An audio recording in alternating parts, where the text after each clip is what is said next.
beautiful family. Retta's Recovery Reminders. Ratchet is right here with me. It is May 14th. But like I always say, when you find this is when it's meant for you. I am receptive to the idea that when I am afraid to hear the truth, I make up the truth the way I think it should be. There are some people who can only hear what they want to hear. It is, however, extremely hard on the people who are trying to communicate with them. People who hear what they want to hear usually miss the point, misinterpret the meaning, and are not above making up things that make them feel more comfortable with what is said, what is said, and who is saying it. Excuse me. When challenged about their interpretations of what was said, people who hear what they want to hear will get mad or upset about the things they heard that were never spoken. This is true. People who hear what they want to hear can feel accused, degraded, or criticized regardless of what is said. They are extremely defensive. People who hear what they want to hear know how things should be said, but even when they can't seem to hear them. People who hear what they want to hear are mind readers and body language experts. They can read meanings into the speaker's tone, of voice. They often derive some meaning from the speaker's hand gestures. They believe that there is some relevance to how fast or how slow the speaker's eyes move, and they intuit meanings from the direction in which the speaker's head is tilted. They challenge the integrity and intelligence of certain speakers because there is only certain people they can hear. This alone gives them a reason to blame what they do or don't do on someone else. I knew someone like this. It's not their fault, but it is. They did not hear what was being said. Until today, you may have been a person who hears what you want to hear rather than what is being said. Just for today, practice not adding meanings or diminishing the value of what is said to you based on who is saying it. Today, I am devoted to hearing the truth in what is said and not giving the truth my own meaning. That was really good. I spent so many years trying to get my ex-partner to see things from a different perspective. He was always really angry and thought everybody was like out to get him and doing snaky things. And now I realize that it's because that's who they are internally, and they project it out and think everybody else is just like them, just like I used to do. I used to think everybody else was just a loving, kind soul that had been hurt and was just trying to figure out how to get through life. But not everybody is doing that. Some people are actually taking advantage of people like that. And they try to identify as, oh yeah, I've been traumatized. I've been in traumatizing situations. And they use the same words as you do too. But then when you actually call them on their behavior or try to address a certain situation in the relationship, then it's always, well, I did it because you said da da da, or you made me feel blah blah blah. That's immaturity. It's not a mature emotionally, intelligent relationship. It's toxic. And, it used to be okay for me because I was really messed up mentally and emotionally as well. I really felt like, my parents didn't love me, but those were my feelings. And it was by internalizing those feelings of, not feeling loved by the people who brought me into this world that kept me separated for most of my life. It was my feelings of separation that kept me, as a satellite, kind of just, on the outskirts, feeling like an outsider, And today I know that those were my feelings, and, no one was actually putting me there. I put myself there. And it's our own thoughts and our own perception of how we see the world that gets us into these really dark places sometimes.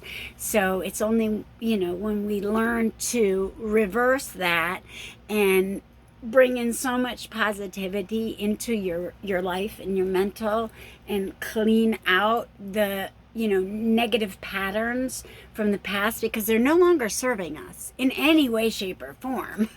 Not at all. They're hindering us from having authentic, loving, open, kind relationships, and I don't want that in my life. When I realized that the person that I was with, if I ever got sick or couldn't really do something, could I count on him to actually take care of me? And, I didn't like the answer that my heart was telling me. So, I started to pray about it, and I started to get my own self in alignment. And, whatever source the greater good wanted is what was going to happen in that relationship.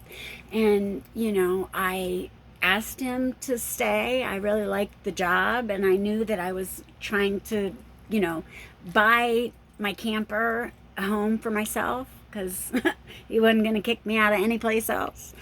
But it just wasn't meant to be. And now I realize that it had to be like that. It wasn't that, we were too far apart frequency wise. I'm raising my frequency. I'm always in joy and love, and he was constantly looking for what's wrong, who's picking at me or out to get me. And I know it's just internal insecurities, but I tried so hard to pull him out of it. But you can't pull anybody out of anywhere they don't want to get out of. It's like a personal thing. Just like, I was caught in my addictive, behaviors, my addictions, numbing my feelings. I didn't want to feel my feelings. Numbing them was a lot better, but that was destroying my life. But when I was in it, I couldn't see it like that, because it was helping me deal with my feelings, but really it's destroying my life. So it's like the cognitive dissonance when you're in addiction and in toxic relationships. It's really, it makes you confused, and your cognitive decision making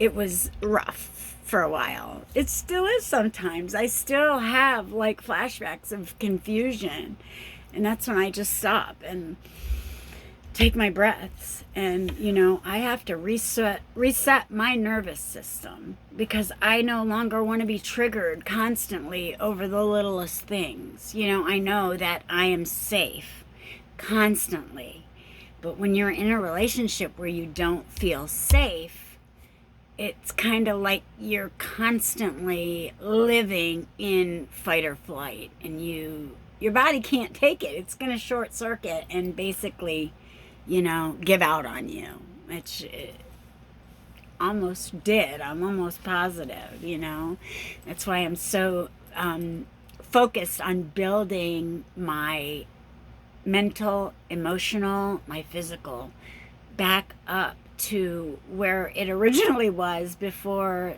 the world got its hands on me. And I was conditioned to these negative, lower vibrational thinking patterns, or, coping mechanisms that are not in alignment with our true self, what we are at our core, what we know we want to be. And when you finally, get real and honest with yourself about what you want in your life, and, you get it and you got it, and that's what you're focused on, and nothing is going to take me out of that. I am rebuilding, my life basically from scratch, but that's okay. It's okay, because hopefully this will be the last time that I ever have to rebuild my life again, because I'm not going to do anything to jeopardize, my stability. That in itself, having the security, knowing that I have a home no matter what, that in itself is a weight off my life. Even though I know I need to buy a new camper, it's okay. I am secure and stable no matter what. I have a good job, and I'm looking for another one. I'm going to find another part-time job so I can get to my goals faster. Once you start focusing on your goals and you don't allow any of the outside feelings, thoughts, people, what's going on with anyone else to distract you from your goal. And I'm not saying don't, interact. We all need, our community. But right now my community is not really with me. They're in other parts of the United States. So it's kind of a good thing, because I'm in my hermit mode.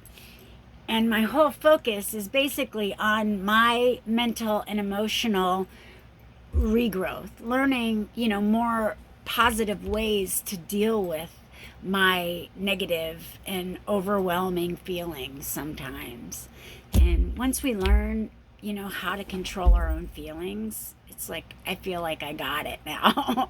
It's the one thing that I felt like I had no control over. And it's a really crappy feeling like you are out of control. And today I no longer get out of control. I know I am in control at all times, and I will be at all times, God willing.